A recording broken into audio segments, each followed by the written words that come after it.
کچیر د یو چا ثواب مقصد دی چې زه د دې حج څخه ثواب زما مقصد دی زه حج کوم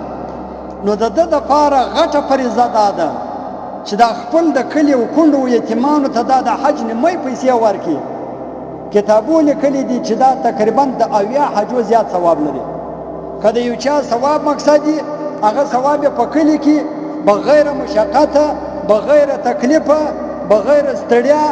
او بغیر د خرچې څخه وده ته په کلي کې د 80 حجو ثواب ملاویږي او د قبول حجو ثوابونه هغه ثوابونه چیش دي وخپل همسایه مسکین د پیسې ورکول وخپل همسایه او د خپل کلي او د محلې او یتیمانو او کونډو ته پیسې ورکول داسې کورونه دلته شته چې زما د خدای په ذات قسم د شرم څخه ښځې د کور نه راوځي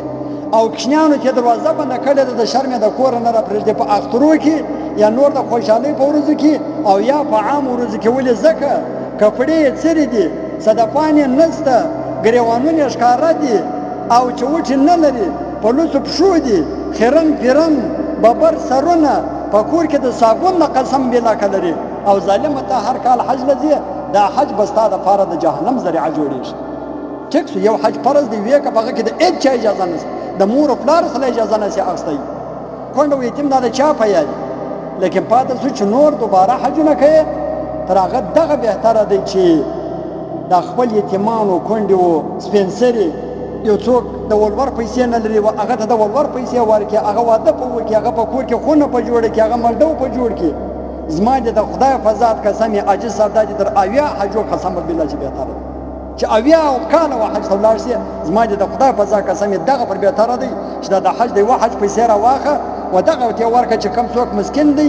د ولور پیسې نه لري هغه په ولور کې ورکړي هغه عزت وکور دی کې هغه د بیزتی او د زناکاری بچاو سي زما د خدای په ذات قسم یې عاجز صاحب زه په دې مازګر کې په دې مشکات په مخ کې په دې مسجد کې قسم درته خم چې الله تعالی به وتا د 80 حجو او د 80 عمرو ثواب درکړي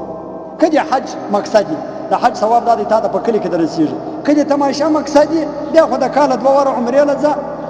یو ور حج لځه بیا هیڅ مثلا نه بیا ځه پیسې به دې هم خرج شي ستړیا به در پاتې شي او په ورځ د قیامت په ستا لپاره د شرمندګۍ ذریعه هم جوړېږي که یو څوک دا رقم کوي چې په خپل کلي کې د خپلو همسایګانو سره په خپله محله کې د کونډیانو د یتیمانو او د بېودو خلکو سره احسان هم کوي او هر کال حج له هم ځي عمره هم کوي د دا رقم انسان دپاره بیا نور علی نور ټیک حج هم وکړه عمرې هم وکړه لیکن د دې مسکینانو سره احسان هم وکړه خو د مسکینو سره احسان کول د 80 حجو سره هم نه دی برابر کې بلکې تر هغه هم زیات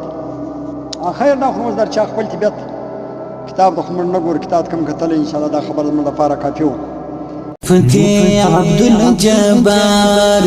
مفتي عبد الجبار خدایا استاد دین خادم بچی د هوا ادم خدایا استاد دین خادم بچی د هوا ادم